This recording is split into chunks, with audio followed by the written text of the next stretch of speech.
Hello ഗീസ്, welcome back. ഇപ്പോൾ ഇന്ന് day 25 of 30 distance. നമ്മുടെ മെക് ഫസ്റ്റ് നമ്മൾ ഏകദേശം കൺഫേം ആയിട്ടുണ്ട് ഗീസ്. ഡേറ്റ് കാര്യങ്ങളൊക്കെ ഞാൻ കുറേ അറിയിക്കാം. നമ്മൾ നേരെ അതിൻ്റെ കുറച്ച് കാര്യങ്ങൾ സെറ്റ് ചെയ്യാനായിട്ട് നേരെ കോളേജിലോട്ട് എത്തിയതാണ്. ക്ലീനിങ് കാര്യങ്ങളാണ് ഗീസ് നമ്മൾ മെയിനായിട്ട് ഹിറ്റ് ചെയ്യാൻ വേണ്ടിയാണ് വന്നത്. പക്ഷെ ഒരു കാര്യം നടന്നില്ല. നമ്മൾ നേരെ അവിടെ നിന്ന് ഇറങ്ങി നേരെ കളിക്കാൻ പോയി. കുറേ പിള്ളേരുണ്ടായതുകൊണ്ട് തന്നെ നമ്മൾ നേരെ 3 ടീം തിരിച്ചു. 3 ടീം തിരിച്ച് കളി തുടങ്ങി. 5-5 ഹാഫ് വെച്ച് കളിച്ചു. ഉള്ള കാര്യം പറയല്ലോ, നേരെ ജീവി ഒന്ന് ഓടാൻ വയ്യ. കാരണം സ്റ്റാമിനയിൽ 5 മിനിറ്റ് പോലും നേരെ നിൽക്കാൻ വയ്യ. പട്ടി അണയ്ക്കുന്നവരണയ്ക്കാണ് ഗൈസ്. എനിക്ക് തന്നെ എന്തോ വല്ലാത്തൊരു പോയി. നമുക്കത് കംപ്ലീറ്റ്ലി മാറ്റണം ഗൈസ്, ഒരു മാസം കൊണ്ട്.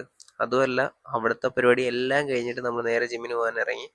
ഇന്ന് സാറ്റർഡേ അല്ലേ ഗൈസ്, ലെഗ് ഡേ ആയതുകൊണ്ടായിരിക്കണം ജിമ്മിൽ ആരുമില്ല. കാര്യം എന്ന് പറയുകയാണെങ്കിൽ നല്ല തിരക്കോടെ ഇരിക്കുന്ന ജിം ഇന്ന് 4-5 പേരേ ഉള്ളൂ. എന്ത് ചെയ്യാനല്ലേ. പിന്നെ ജിമ്മിലെ വർക്കൗട്ട് എല്ലാം കംപ്ലീറ്റ് ആക്കി നമ്മൾ നേരെ അവിടെ നിന്ന് ഇറങ്ങി. കുറച്ച് പരിപാടി ഇത് കഴിഞ്ഞിട്ടുണ്ട്. അപ്പോൾ ഓക്കെ ബേസ്, നാളെ കാണാം.